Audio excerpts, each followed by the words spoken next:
I woke up with cramps, so I figured this is as good a time as any to slap on some earrings and tell about my experience with fibroids and uh, ultrasounds and adenomyosis and talking to gynecologists and all that over the last couple of months. So in August, I went to the doctor because I had been dealing with a lot of pain, a lot of discomfort for several months. And honestly, I had just been dismissing it as a muscle strain. I said, oh, I probably pulled a muscle. I don't know when, but I must have pulled a muscle. That would explain the strange knot that I have in my pelvis, and eventually it will go away. But for months and months, this pain, this discomfort persisted. And there were days that I could not get out of bed. Like I couldn't sit up to get out of bed because I couldn't fold.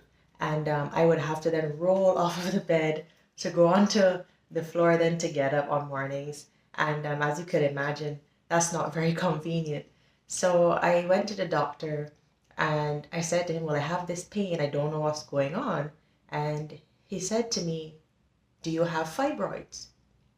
And at that moment I said, oh yeah, I forgot about those.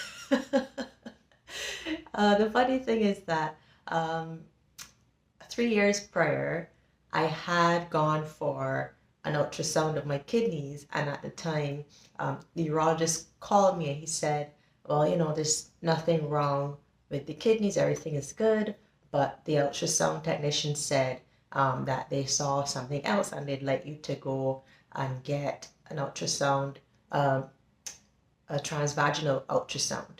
And at that time, I found out that I had 6 fibroids. The largest at the time was 5 point something centimeters. And I didn't have any symptoms back then, so I just forgot about it. The doctor said there was nothing to worry about. It was normal. Many women get fibroids, yada, yada, yada. And I just kind of moved on with life and forgot until that day, 3 years later, when the doctor said, do you have fibroids? And it just came back to me. Um, he sent me for an ultrasound at that point when he asked me about the fibroids. He said when I returned um, for my follow-up after the ultrasound, he said, well, the fibroids definitely are bigger compared to the ultrasound that I had done 3 years ago. The largest one now was 7.7 centimeters, almost 8 centimeters. So like two of them were the size of oranges. And not only did he say that to me, but also that it looked as though I had a miscarriage. And this was my reaction. I went silent because I was not expecting that. And my brain just started going, going, going, going, going, like this is crazy. And he asked me, like, do you have any questions? And I just sat there like, I don't know. I said, I'm hearing you, but I do not know. I was completely stunned. I was not prepared for that information. And I left without asking anything. And when I got outside of the doctor's office, I cried. I cried and I cried and I cried because my brain was just spazzing out, right? It wasn't, oh my God, I had a miscarriage. It was like, oh my God, what is he saying? And I messaged my friends, I messaged my husband because I was just trying to like get all the information down in writing so that I wouldn't forget it.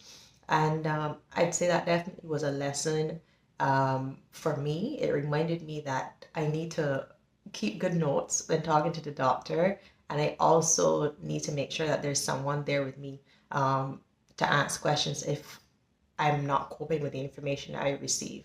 But as far as the concern about the miscarriage goes, because I didn't ask any questions, I ended up having to do a lot of Googling all the terms that I saw on the report that I got from the ultrasound. So all kinds of stuff about gestational sac and whatnot. And people ask me, because I share this a bit with some friends, but people ask me, well, were there any signs that you might have been pregnant? No, I was bleeding like normal on schedule. Um, So there was nothing of the sort. And to be quite honest, because I had no interest in being pregnant, I was not particularly moved by that information. I was more struck by um, this discovery that the fibroids had gotten larger and that two of them were 7 point something centimeters. And understanding then that those were responsible for the pain and discomfort I had been dealing with. But the point about the miscarriage is important because it's going to then make me realize, it came to make me realize how easily a person can be misdiagnosed. So hear this. The doctor said, well, this apparent miscarriage is the priority. We need to investigate this now. And he sent me then for a blood test. But the blood test said, well, there's no HCG. So there is no indication of pregnancy, which is peculiar, because the ultrasound suggested that there was this empty gestational sac. And so I was sent for another ultrasound with a different technician. And as usual, the technicians ask you, like, do you have heavy periods or light periods? And every single time I say, I don't know, because my period is the only period I've ever dealt with. How am I supposed to know if it's heavy or if it's light? It's only over the last couple of months that I've tried communicating based on how many menstrual pads I use in a day or how often I empty the cup or something like that.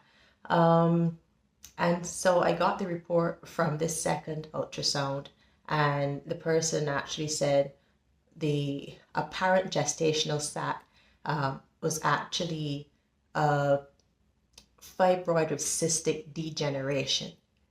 And I mean, what a relief, right?